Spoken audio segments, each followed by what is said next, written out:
പ്രതിപക്ഷ നേതാവിൻ്റെ കാലത്തല്ലേ ഈ പണിയൊക്കെ തുടങ്ങിയത്. ഞാനിപ്പോൾ രാഷ്ട്രീയമോ കാര്യങ്ങളോ വിവാദങ്ങളോ ഒന്നും പറയില്ല. ഇതിപ്പോൾ ജൂൺ മാസത്തിലാണ് നമ്മൾ ഇതിൻ്റെ മനസ്സിലാക്കിയിട്ട് 10-ാം തീയതി മീറ്റിംഗ് കൂടി, വീടുപിടി മീറ്റിംഗ് കൂടി. ഞാനൊരു മന്ത്രി നിലക്ക് ഈ വയനാടിൻ്റെ സാഹചര്യം അറിയുന്ന ഒരു വ്യക്തി നിലക്കാണ് ഞാൻ ഈ ഒരു മീറ്റിംഗ് കൂടി. അല്ല, ഇവിടെ ബഹുമാന്യ മന്ത്രി ടി സിദ്ദീഖ് സാഹിബ് ഉണ്ടല്ലോ ഇവിടെ, പിന്നെ അതുപോലെ തന്നെ അനിൽകുമാറുണ്ട്, അവർ മോണിറ്റർ ചെയ്യുന്നുണ്ട്.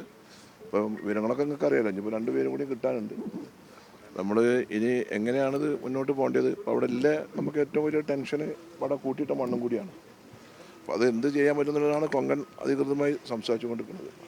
അവർ പറയുന്നത് അതിപ്പോൾ എടുക്കാൻ പറ്റില്ല, അവിടെ സ്റ്റേബിളാണെന്നാണ് അവർ പറയുന്നത്. അവരോട് റിപ്പോർട്ട് ചോദിക്കുന്നുണ്ടോന്നും കൂടി.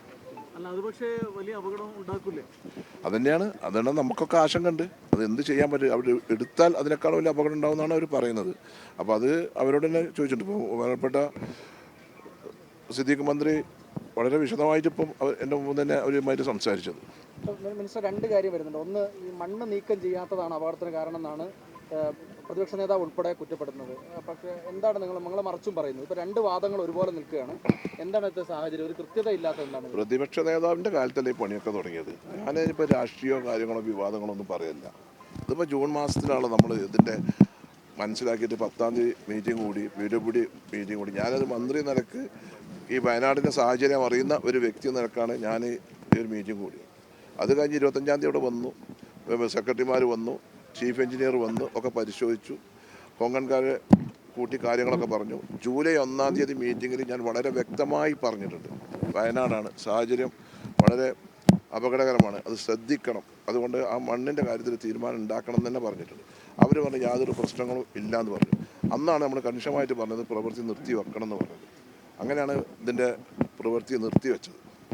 ഇനി എന്താണെന്നതിന് ബഹുമാനപ്പെട്ട മുഖ്യമന്ത്രി ഇന്നലെ സൂചിപ്പിച്ചതുപോലെ ഒരു വിദഗ്ധ സമിതിയെ വെച്ച് എല്ലാ ഭാഗത്തും അശാസ്ത്രീയമായ നിർമ്മാണ പ്രവർത്തനങ്ങൾ നടന്നിട്ടുണ്ടോ, ഇതിൻ്റെ EPC കോൺട്രാക്ട് ഉണ്ടാക്കിയതിൽ എന്തെങ്കിലും അപാകതകൾ ഉണ്ടായിട്ടുണ്ടോ, എൻവയോൺമെൻറ്റ് കമ്മിറ്റി പറഞ്ഞ നിർദ്ദേശങ്ങളൊക്കെ ഇവർ പാലിച്ചിട്ടുണ്ടോ, അതിൽ വൈലേഷൻ വന്നിട്ടുണ്ടോ, ഈ കാര്യങ്ങളൊക്കെ അന്വേഷിച്ചിട്ട് ഒരു റിപ്പോർട്ട് വരട്ടെ. അതാണ് നമ്മൾ വെയിറ്റ് ചെയ്ത് കൊണ്ടിരിക്കുന്നത്. ഒരു ഭാഗത്ത് ഈ മണ്ണ് കൂടി കിടക്കുന്നുണ്ടല്ലോ, ഇപ്പോൾ ടാർപോളിൻ വിരിച്ചെടുത്ത്, അവിടെ അല്ലാതെ വേറെ മണ്ണ് കൂട്ടിയിട്ടിരുന്നു, അതോ ഈ മണ്ണ് മറ്റേത് ഇടിഞ്ഞ് താഴത്തേക്ക് വന്നിട്ടില്ലെന്നാണ് ഇവിടുന്ന് നോക്കുമ്പോൾ മനസ്സിലാകുന്നത്. എന്താ യഥാർത്ഥത്തിലൊരു വ്യക്തത കുറവുണ്ട്, അതുകൊണ്ട് ചോദിക്കുന്നു. അല്ല, അതിപ്പം നിങ്ങൾക്കറിയാലോ, മണ്ണ് എടുത്ത് അവിടെ കെട്ടുണ്ടാക്കി, ആ കെട്ട് വളരെ സ്ട്രോങ് അല്ലാതെയായി, അതുകൊണ്ടാണ് അത് അങ്ങനെ സംഭവിച്ചത്. അല്ലെങ്കിൽ അങ്ങനെ സംഭവിക്കില്ലല്ലോ. അപ്പം അതൊക്കെ നമ്മൾ പരിശോധിക്കണം. ഒരു വിദഗ്ധ ടീമിൽ നമ്മളിപ്പോൾ ഒറ്റ നോട്ടത്തിൽ കണ്ടിട്ടുള്ള കാഴ്ചക്ക് ഒരു വിദഗ്ധ അഭിപ്രായം പറയാൻ ഞാൻ അതിൻ്റെ ആളല്ല.